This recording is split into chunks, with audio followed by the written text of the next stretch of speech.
les dades referents a l'afectació per coronavirus, així com per explicar-los totes aquelles mesures que com a govern anem prenent. M'acompanyen, com cada dia, la consellera Vergés des del Departament de Salut i el conseller Buch des del Departament d'Interior. Primer de tot, voldríem començar aquesta roda de premsa amb un missatge d'alerta. En els propers dies pot ser que apareguin, que hi hagi algunes dades que ens puguin fer pensar en un escenari optimista de cara als dies immediats. A Itàlia també va passar això. Hi va haver un moment en què les dades eren positives i això va fer que la gent es confiés i va generar un efecte rebot que va fer tornar a augmentar exponencialment el nombre d'infeccions. És per això que des del Govern de Catalunya demanem que no es baixi la guàrdia. És molt important el confinament i és molt necessari encara aquest confinament total. Encara que les dades dels propers dies ens puguin semblar més optimistes, és important que tothom segueixi confinat a casa i que qui hagi de sortir segueixi els protocols estrictament definits per tal de sortir de casa. Informar també que actualment un dels temes que ens ocupa i que com a govern ens preocupa més són les residències on hi ha molta de la nostra gent gran. Recordem que a Catalunya hi ha al voltant de 70.000 avis i àvies que viuen en residències i que són un col·lectiu vulnerable per raons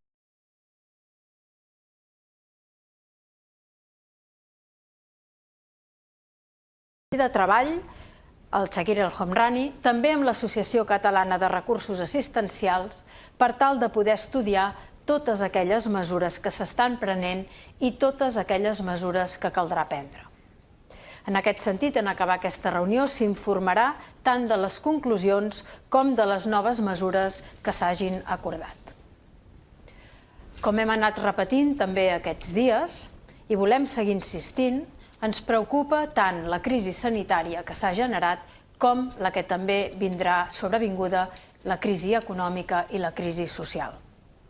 Així doncs, en relació a les mesures que s'estan prenent, que s'estan duent a terme per part del govern del senyor Pedro Sánchez, considerem que estan arribant tard i que són insuficients. I no ho diem només nosaltres, ho diuen empresaris, ho diuen patronals, ho diuen sindicats i ho diuen moltes i moltes persones que en són plenament i directament afectades. La majoria de les mesures que s'estan prenent en aquest sentit són mesures que comporten l'endeutament de les famílies i el teixit productiu, en lloc d'endeutar-se al govern de l'estat espanyol. Si es prenguessin mesures preventives, ara probablement hi hauria menys patiment i menys crisi després.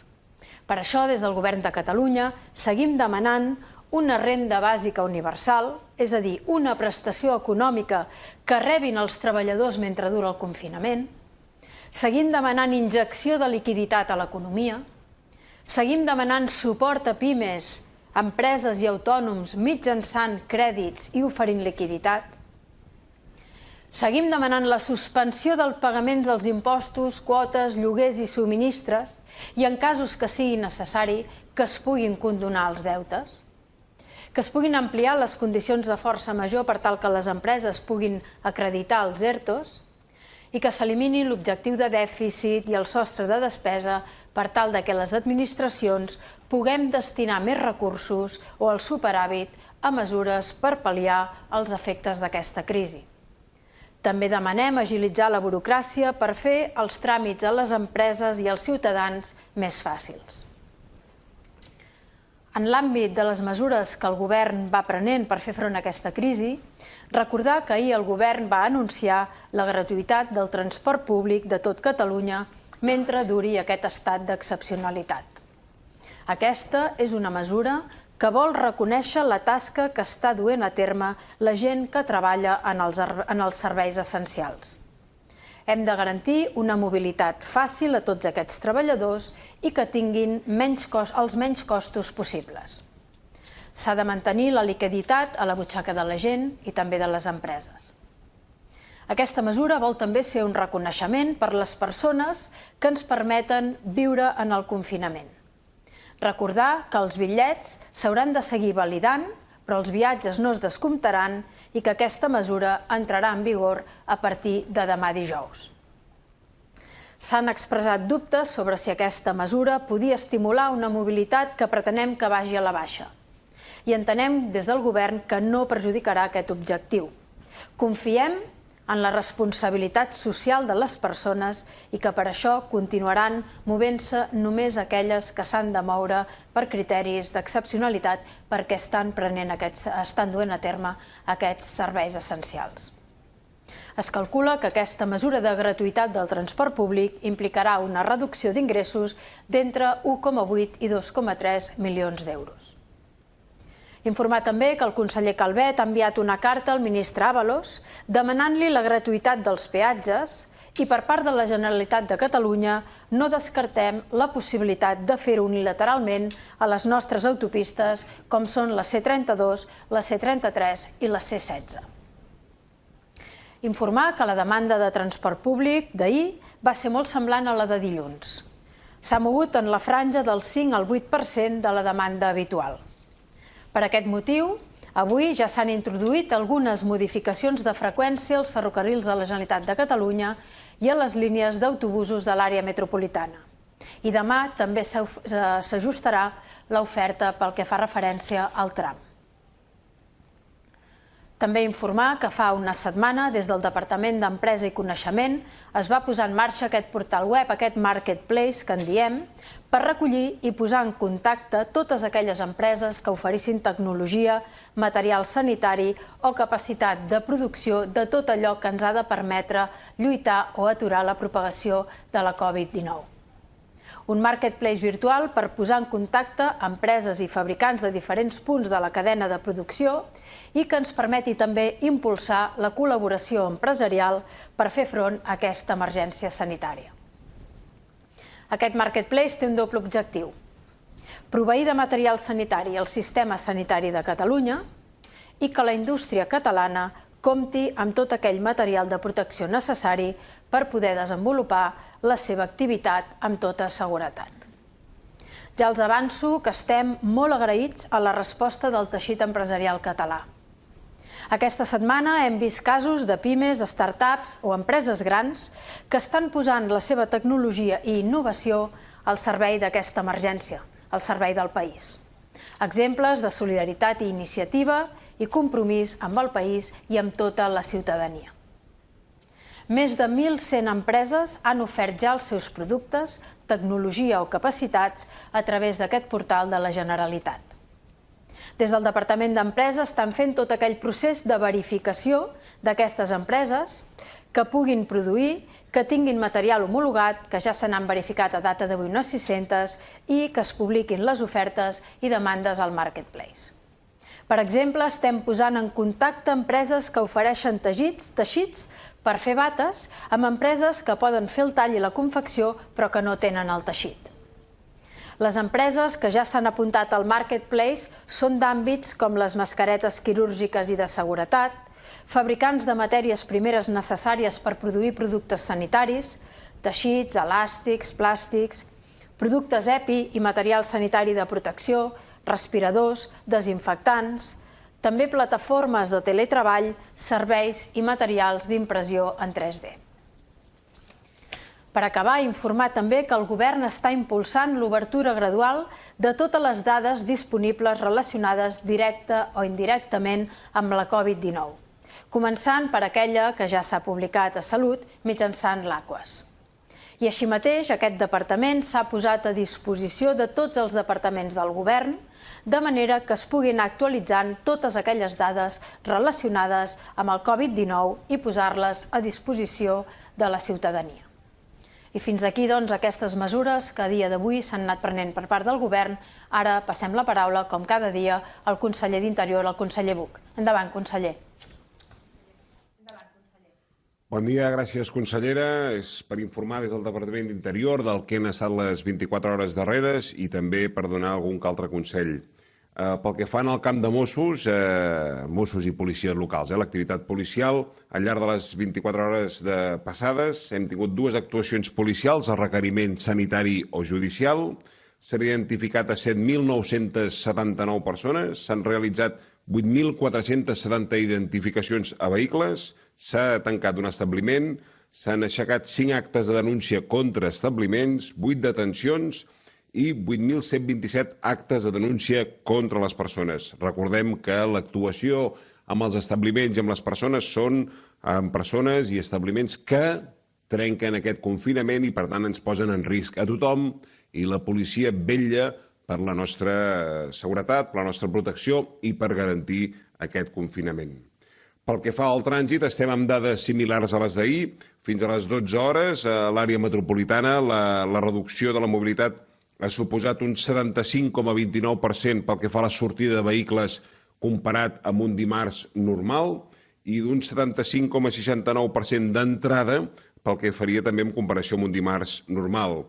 Si ho comparem amb el dia 25 de març, o sigui, dimarts de la setmana passada, la reducció és d'un 35,25% pel que fa a la sortida i d'un 30,17% pel que fa a l'entrada. Per tant, es demostra que aquesta setmana estem confinats d'una manera molt més determinada que no pas el que estava la setmana passada. La mobilitat s'ha reduït aquest 30% i és una dada molt significativa. Pel que fa al 112, doncs, continuem agraint també a la població que deixi d'utilitzar el 112 per fer consultes i que per consultes s'utilitzi la plataforma Covid-19 CAT, disponible a iOS i Android, i el telèfon 061 i que reservi el 112, que després m'hi referiré, només per trucades d'emergència. Recordar el que ha dit ara la consellera Budó, no abaixem la guàrdia. Des de Protecció Civil se'ns demana que recordem permanentment de no baixar la guàrdia. I en el cas que s'hagi de sortir a treballar, en el cas que s'hagi de sortir a comprar o per força major, sempre utilitzar guants en la mesura que es pugui, mantenir sempre una distància de seguretat, encara que estiguem a la cua per accedir a aquest comerç o allà on calgui o estiguem treballant, saben que hem de garantir una distància mínima d'1,5 metres de seguretat i l'ús de les mascaretes, i en el cas que no tinguem a disposició mascaretes, elements de protecció, elements de barrera per protegir-nos sobretot la boca i el nas. Pel que fa a l'abastament, recordar que l'abastament està garantit, estem tenint en contacte permanent amb les empreses distribuïdores, les logístiques, per garantir aquest abastament, no ens consta cap incidència i els Mossos d'Esquadra han creat un nou dispositiu per intensificar els patrullatges al voltant dels establiments de serveis essencials. O sigui, el patrullatge del cos policial dels Mossos d'Esquadra estarà, en la mesura del que es pugui, sempre permanentment durant les obertures, durant els tancaments d'aquests espais que són elements bàsics per aquest confinament i per garantir l'alimentació, la salut de les persones. I també s'intensificaran els contactes amb els propietaris d'aquests locals, d'aquests establiments, per donar mesures de seguretat i establir un canal també de comunicació amb aquestes persones. Pel que fa a la violència masclista, recordar que la setmana passada ja vam anunciar un nou dispositiu del cos de Mossos d'Esquadra per fer front a qualsevol episodi de violència masclista i també de violència dins l'àmbit de la llar. Recordar el correu electrònic que es va posar a disposició, mossos.atencióvictimes@gencat.cat, crec que serà sobreimpressionat en els propers instants. És un correu que serveix per establir un canal de comunicació amb les víctimes. Ens estan arribant consultes, ens estan arribant dubtes, ens estan arribant suggeriments i ho agraïm. És un correu que està coordinat permanentment amb l'ICD, l'Institut Català de la Dona, i que en un moment donat es prioritza l'atenció a la víctima o a la possible víctima. En el cas que algun ciutadà tingui algun dubte o tingui la sensació o la preocupació que un veí, que una veïna també pateix violència masclista, que immediatament truqui al 112. El 112 com una emergència i el cos de Mossos d'Esquadra tindrà una activació immediata per estar en aquell moment a la llar, a la casa, allà on s'estigui produint aquesta violència masclista. I fins aquí el torn del Departament d'Interior. Passaríem la paraula al Departament de Salut, a la honorable consellera Vergés al capdavant. Endavant. Moltíssimes gràcies, conseller Buch. Doncs bé, com portem des de la setmana passada explicant, uns dies de tensió màxima al nostre sistema on cada vegada més persones estan arribant als nostres centres o requereixen també d'una atenció sanitària i una atenció d'acompanyament per a causa del coronavirus. Aquesta atenció l'hem intentat reforçar per totes les vies possibles, des del 061, l'atenció primària que s'ha reorientat del tot per fer aquesta atenció més propera en els domicilis, a les residències i també en els nostres hospitals, adequant també tots aquells espais necessaris per poder atendre aquest volum de persones que ja preveiem que anirien arribant la setmana passada, aquesta, i que continuaran arribant de ben segur els propers dies. Això són l'adequació d'espais com hotels, com pavellons i també la creació de 2 hospitals temporals. Tot això ho fem també per reforçar al màxim que els professionals puguin desenvolupar la seva tasca i puguin atendre a totes aquestes persones. El Departament de Salut sempre posa al capdavant el criteri professional d'aquells que gestionen a primera línia i a peu de llit també, amb un esforç ingent, aquest volum de persones amb aquesta malaltia. Volem recordar que no hi ha malalties, sinó que hi ha persones amb malalties. Aquesta malaltia, la Covid-19, és nova. Aquest virus, el coronavirus, aquest tipus de coronavirus, és nou. I, malauradament, no tenim vacuna ni un medicament específic, però sí que tenim tractament, adequació del nostre sistema de salut per atendre aquelles afectacions que aquest virus està causant en les persones. La malaltia, com estem veient, es pot superar i, per sort, no tothom haurà d'entrar ni tan sols a una unitat de cures intensives, independentment de l'edat.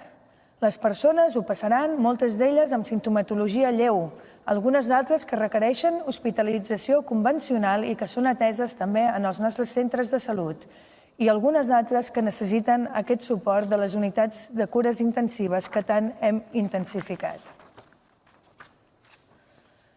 Recordo que no hi ha malalties, sinó aquestes persones amb malaltia, persones que tenen uns condicionants, persones que poden tenir malalties de base, que hi pot haver existència de patologia crònica, que tenen càrrega de morbiditat i que també, d'acord amb el seu estat clínic actual, els criteris clínics sempre prevalen. Ara i sempre. Es fa així sempre en el nostre sistema de salut. És la pràctica clínica habitual. Els metges, metgesses, tenen la potestat per fer diagnòstics de la situació del pacient i fer el millor per les persones. Sempre defensaré la pràctica clínica professional. Això no permet simplificacions i les societats científiques, els col·legis, els comitès d'ètica i les organitzacions també, com sempre, tenen aquesta tasca importantíssima d'assessorament i cobertura als seus professionals amb tot el coneixement disponible i sempre respectant, evidentment, allò que és la vocació de la seva pràctica, que és en tot moment el criteri professional. La nostra missió i la nostra funció és fer el millor acompanyant els professionals en la seva pràctica, però sobretot acompanyant, tal com és possible, a les persones. Acompanyant a totes les persones, a les famílies que estan patint de forma crua el que és aquest virus, les seves conseqüències i la malaltia que pot desenvolupar. Aquest virus, com ho he dit sempre, que això és crisi sanitària però també humanitària, dic que aquest virus és inhumà. Inhumà perquè no permet acompanyar les persones quan es troben malament de la manera que ho fem sempre amb qualsevol altra malaltia. També dic que aquest virus és inhumà perquè no permet fer dols i acompanyament com correspondria. Però nosaltres ho estem fent tot, des del Govern de la Generalitat i també des del Departament de Salut, per acompanyar aquestes persones. Crec que és especialment rellevant i acompanyar les persones en tot això que estan patint és acompanyar també els nostres professionals. És donar aquest suport més enllà, aquest suport que reben de la ciutadania, que reben cada dia a les 8 del vespre de la ciutadania i que nosaltres volem remarcar. I la ciutadania ha de conèixer el perquè i tot l'esforç d'aquests professionals. I per això, amb la màxima transparència, com bé ha comentat la consellera Budó, estem intentant no només tenir aquestes dades obertes, sinó que estiguin obertes en format per estàndards internacionals, perquè tothom les pugui consultar, que les estiguin segmentades per sexe, per municipi, per trams d'edat i per àrees bàsiques de salut. Per això agraeixo la col·laboració del Departament d'Acció Exterior, Relacions Institucionals i Transparència per a fer-ho possible. Totes aquelles dades que ens permetin explicar com s'està comportant aquesta malaltia, aquesta epidèmia a la nostra societat, que ens permetin identificar com millor podem fer això que estava explicant, que és acompanyar les persones al llarg d'aquesta epidèmia. Tot això ho hem de fer possible entre totes i tots, i ho hem de fer possible també seguint aquelles recomanacions o aquells criteris que hem marcat des del Procicat, que són el confinament total a casa, només sortir pels serveis essencials i, evidentment, prendre totes les mesures higièniques, les mesures de distanciament social pertinents. Així ajudarem els nostres professionals a poder atendre molt millor a les persones. Així ajudarem a distensionar el sistema. Així ajudarem que aquests professionals que estan cada dia durant moltes hores, no només els que estan a peu de llit, sinó a tot el sistema, professionals que estan des dels hospitals, que també que van als domicilis, que van a les residències, professionals que estan gestionant, professionals que estan gestionant compres, que ens estem posant d'acord també amb aquest marketplace que explicava la consellera Budó, al qual agraïm tota la disposició per trobar tot allò necessari perquè aquests professionals puguin fer la seva feina. Ho deixo aquí, a disposició per preguntes. Moltíssimes gràcies i torno la paraula a la consellera Budó. Gràcies, consellers. Comencem, doncs, com cada dia, el torn de preguntes. La primera pregunta és de Daniel Tercero, d'ABC, per la consellera Vergés. Pot confirmar el Departament si ha aturat la construcció de l'hospital a Sabadell que està fent l'Exèrcit? Si és així, quin és el motiu i quant temps trigarà la seva construcció per acollir malalts de la Covid-19? A més, m'agradaria saber la seva opinió sobre l'informe del SEM que recomana no entubar a les persones majors de 80 anys per optimitzar recursos. Doncs no hem paralitzat la construcció. De fet, l'adequació d'aquest pavelló d'estadi atlètic de la ciutat de Sabadell no ho hem fet. Simplement hi havia unes tendes previstes que eren de l'Exèrcit per posar a dins d'aquest pavelló, que després, per criteris tècnics, s'ha considerat que potser no era la mesura més adequada i que, per tant, opten per l'opció que s'ha optat també en els pavellons de Barcelona amb aquest panellatge molt més robust i també molt més fàcil per la neteja i molt més còmode per les persones i els professionals que hi han de treballar. Per tant, continua en marxa aquesta posada a punt d'aquest Hospital Temporal Vallès Salut en aquestes condicions i, per tant, continuaran ajudant per fer-ho d'aquesta manera, segons aquests criteris tècnics. Referit a això, crec que m'he explicat molt bé en la roda de premsa quins són els criteris essencials que regeixen la pràctica clínica i que nosaltres, evidentment, hem de respectar. Han sortit molts metges, molts clínics, també caps de servei d'unitats de cures intensives, també de totes bandes, de col·legis, de societats científiques, remarcant que això és pràctica habitual i que, a més, s'ha de fer sota aquests criteris. De què és millor per les persones? Moltes vegades la intensitat terapèutica no marca el que és millor per les persones i crec que tenen l'obligació aquests col·legis, societats científiques, organitzacions de remarcar-ho i de poder ajudar en la pràctica professional. Però sempre preval el criteri clínic, de cara a cada una de les persones. Tal com he dit abans, no hi ha malalties, sinó que hi ha persones amb malaltia i els condicionants de les persones, evidentment, també intervenen en les decisions. Pregunta de Bernat Vilaró, de l'Agència Catalana de Notícies, per la consellera Vergés.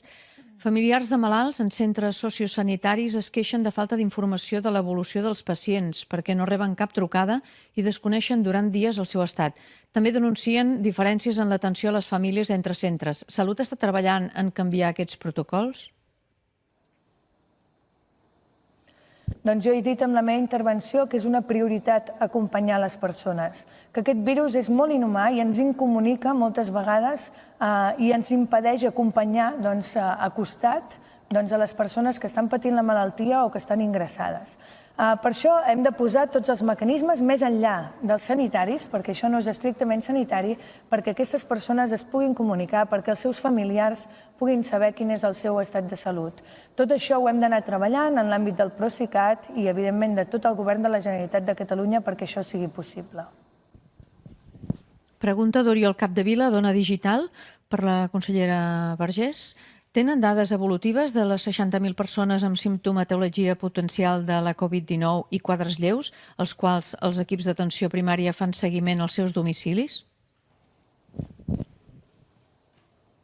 Doncs, com vam dir, que era molt important aquesta implantació de l'APP Covid-19, doncs precisament perquè ens permetia que les persones directament posessin el seu estat de salut, amb la simptomatologia que tenen i, sobretot, que això pogués ser reportat com a mínim una vegada al dia perquè poguéssim detectar canvis en el seu estat de salut. Vam dir que l'atenció primària també s'ocupa, d'aquelles persones amb la simptomatologia més lleu fent-ne un seguiment i quan s'agreuja entra també al 061 a través del SEM a poder donar resposta i, si cal, com ha estat en diverses ocasions, provocar trasllats també a centres hospitalaris. L'APP és imprescindible, per això jo torno a demanar que la gent se la descarregui, que la gent faci els testos diaris per poder fer aquest seguiment de l'estat de salut i, sobretot, ja no és una gestió tan centralitzada, sinó, sobretot, des dels territoris amb l'atenció primària i el 061 que puguin donar resposta a aquestes persones. Són aquestes dues coses, fer-ne el seguiment del seu estat de salut i poder tenir la informació de com s'està comportant l'epidèmia. Pregunta de Jordi Pons, a TV3, per a la consellera Vergés. La lectura que s'ha fet del document intern del SEM, que es va filtrar ahir als mitjans i que parla de com s'ha d'atendre la gent gran, és la correcta? Arran de la gran quantitat de casos de la Covid-19 en residències, com s'estan coordinant amb el Departament d'Afers Socials i Famílies per atendre'ls? Quan pensen actualitzar les dades d'afectats i morts? Quants jubilats menors de 70 anys i quants estudiants graduats en Medicina i Infermeria estan treballant reforçant els hospitals de Catalunya i quants ho estan fent a l'Hospital d'Igualada? Doncs les lectures correctes són sempre les lectures del criteri clínic. Aquelles lectures que estan fent totes les societats científiques, tots els col·legis, respecte a aquesta malaltia que, torno a dir, que és desconeguda i que, per tant, té un comportament, a més, molt dur amb aquelles persones que són més vulnerables. Per això sempre vam posar èmfasi en la protecció de les persones més vulnerables, que també una de les vulnerabilitats són les persones grans. I per això també calia específicament treballar colze a colze amb el Departament de Treball, Afers Socials i Famílies per poder fer una gestió al màxim de bona possible de les persones que resideixen, que tenen el seu domicili en una residència. Però no només aquestes, també les que estan a domicilis i les que hem de fer seguiment des de primària. Per tant, absolutament totes. Estem veient també realitats d'aquesta malaltia. Amb 93 anys es pot vèncer el coronavirus i n'hem tingut exemples, per exemple, a la Seu d'Urgell.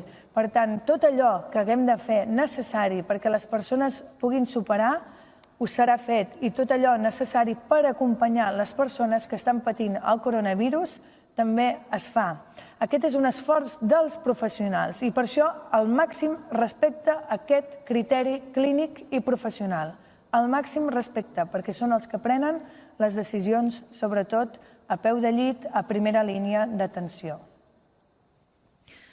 Pregunta d'Oriol Babler, del diari VilaWeb, per la consellera Vergés. Per què el Departament de Salut no dona dades concretes sobre casos i víctimes per coronavirus a les residències com es fa al País Valencià?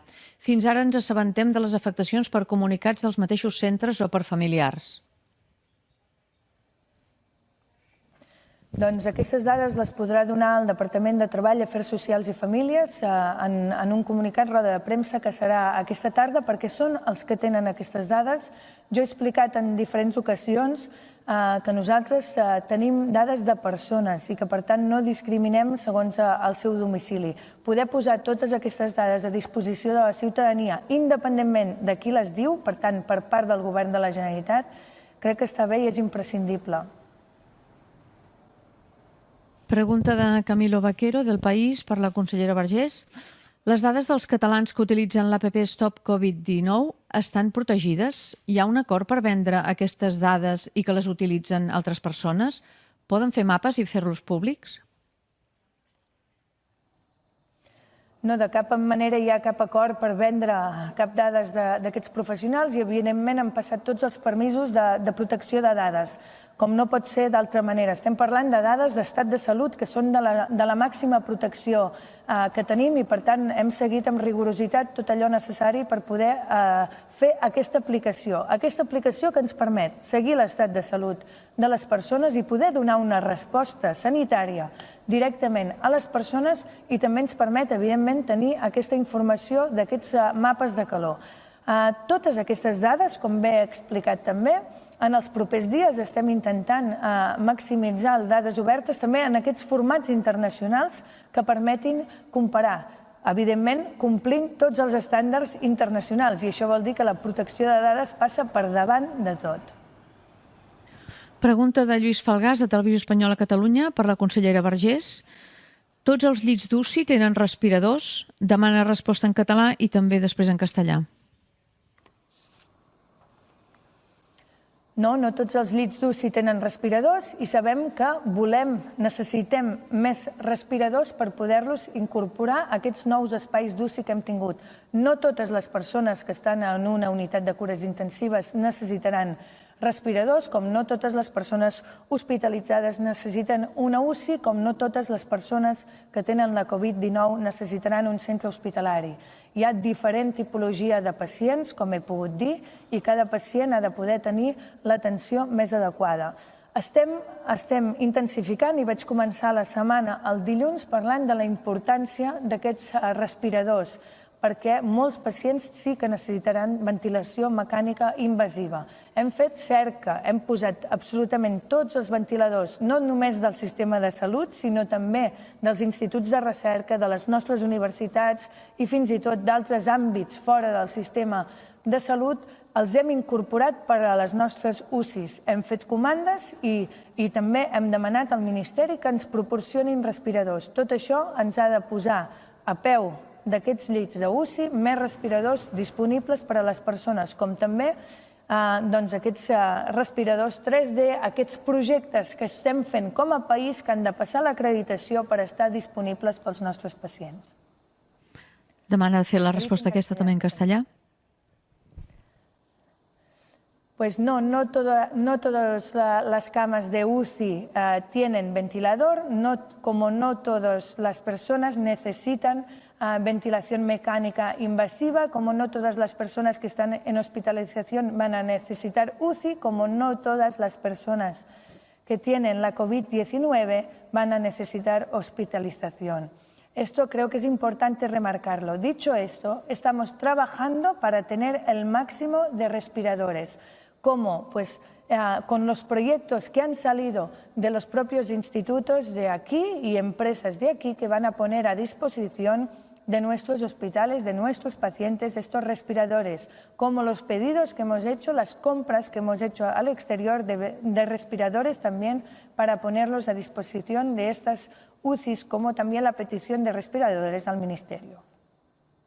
Berta Caral, de Telemadrid, per la consellera Vergés, demana respuesta en castellà. Los sindicatos denuncian que los profesionales sanitarios deben decidir quién vive y quién no. ¿Es así? ¿La Generalitat cree que la muerte en casa es la mejor opción? ¿Tienen los médicos indicaciones de no hacer referencia a que no hay camas disponibles? ¿Existe o no un documento con estas instrucciones?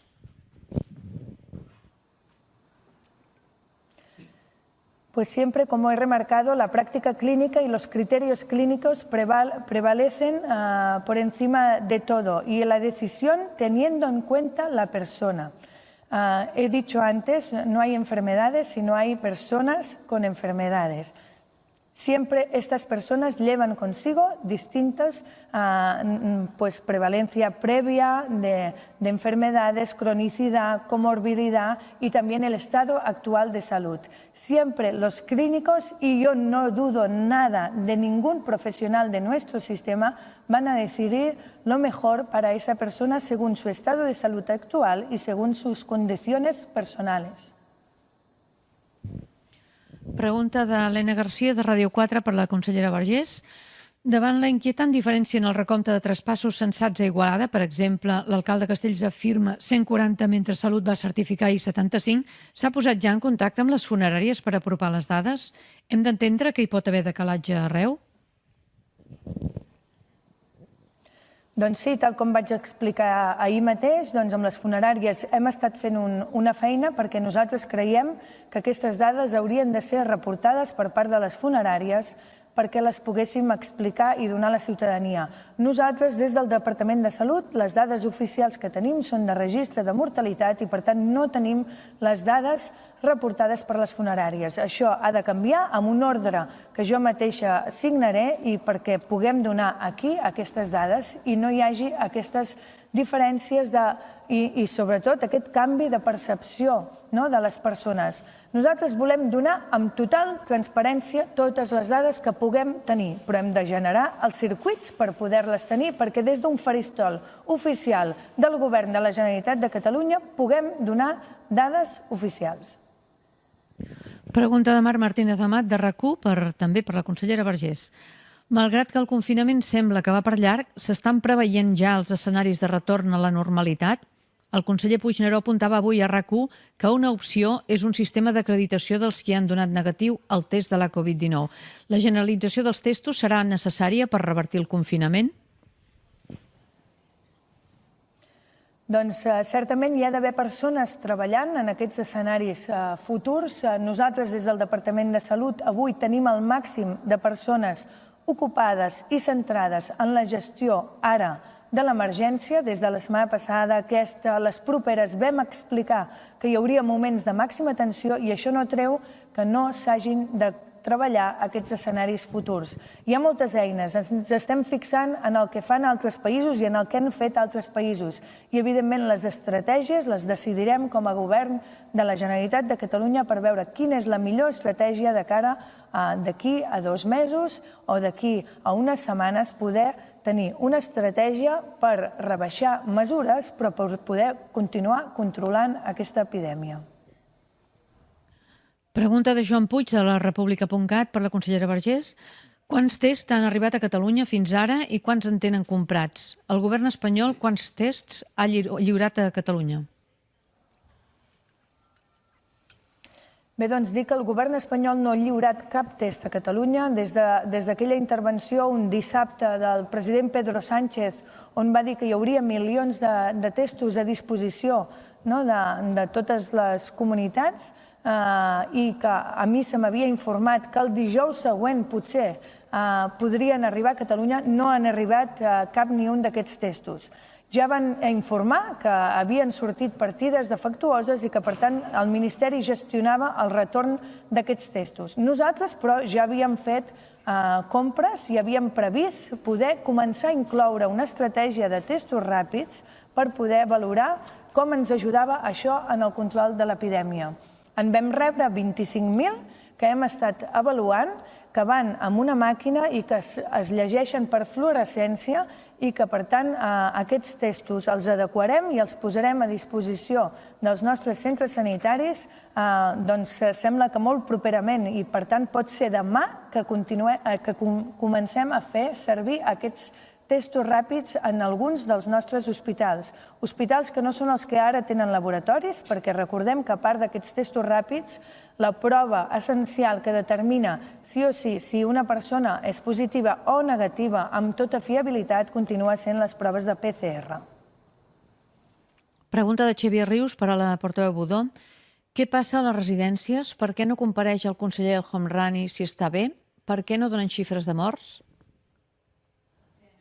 Informar-los que avui mateix a les 16:30 compareixerà el secretari d'Afers Socials i Famílies, el senyor Cesc Iglesias, per parlar específicament sobre les residències de la gent gran i tot el que està passant arrel d'aquesta crisi. Per tant, totes aquelles preguntes, tota aquella informació referent a les residències de la gent gran, aquesta tarda amb roda de premsa per part del secretari d'Afers Socials i Famílies, recordar, a les 16:30.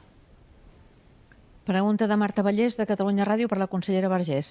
S'han començat a fer proves a personal i interns de les presons? Segons xifres d'ahir, hi ha una vintena de funcionaris positius per coronavirus, 9 interns i uns 300 treballadors més en situació d'aïllament. Bé, doncs per les mateixes dades és evident que s'han fet proves i es continuaran fent amb el mateix criteri que qualsevol persona. Les persones que estan privades de llibertat tenen els mateixos drets que les persones que no estan privades de llibertat. Per tant, seguint els mateixos criteris, estarem fent proves a les persones.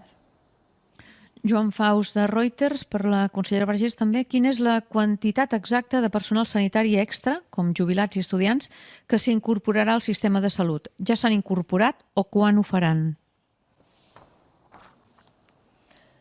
Doncs serà molta, no tinc la quantitat exacta ara, però vam dir que mobilitzaríem les 180.000 persones o 188.000 persones que tenim en el nostre sistema que ja estaven treballant, però també les que treballaven en el sistema privat, en mútues laborals i en tots aquells sectors d'àmbit sanitari, però que no corresponien amb el Departament de Salut, que a més afegiríem aquelles persones que s'havien jubilat en els 2 últims anys, que els hi faríem la petició i que els diferents centres on havien estat treballant i allà on s'havien jubilat doncs els anirien trucant. A més, vam afegir aquests estudiants que havien acabat, que havien fet el MIR per accedir a l'especialitat, que encara no tenien plaça assignada i que, per tant, podien estar a disposició dels nostres centres sanitaris per estar treballant. I també els estudiants d'últims anys de Medicina i d'Infermeria, que també, evidentment, es posaven a disposició d'acord amb les universitats, treballat amb el Consell Interuniversitari de Catalunya, perquè en aquests dies de màxima tensió, com he dit sempre, és adequar els espais, però no serveix de res tenir espais si no tenim els professionals per poder atendre les persones. Per tant, estem mobilitzant absolutament a tothom per poder-ho fer possible i si hem de mobilitzar encara més de persones que puguin estar aquí, que vinguin de fora i que necessitin també poder-se incorporar, també ho farem. I la darrera pregunta d'Andreu Merino, de Nació Digital, per la portaveu Budó. Al marge de les exigències que fan a l'Estat per fixar més mesures socials, la Generalitat està esgotant les seves competències per fer front a la crisi econòmica derivada del coronavirus. Què pot fer el govern i de quins recursos disposa per apaivagar els efectes de la pandèmia en els col·lectius més vulnerables? Bé, de fet, cada dia en aquesta compareixença en roda de premsa des del govern expliquem quines són aquelles mesures que anem prenent per fer front a aquesta lluita contra la Covid-19.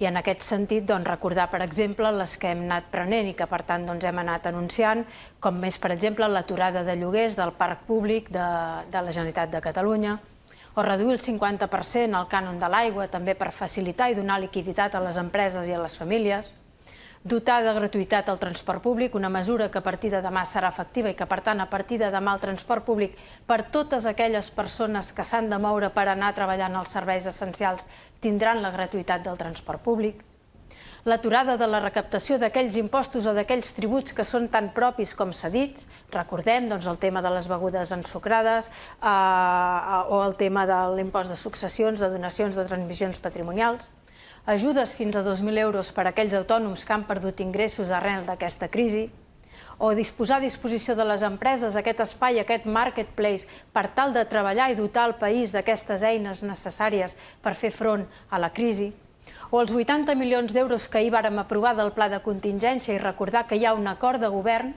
que disposa tots els diners que hi ha en el pla de contingència per poder fer front a aquesta crisi. Ahir recordàvem que encara aquest pla de contingència, aquest fons de contingència, disposa encara de 82 milions d'euros per fer front a diferents mesures que afectin a la població, que afectin al nostre país arrel d'aquesta crisi sanitària, econòmica i social.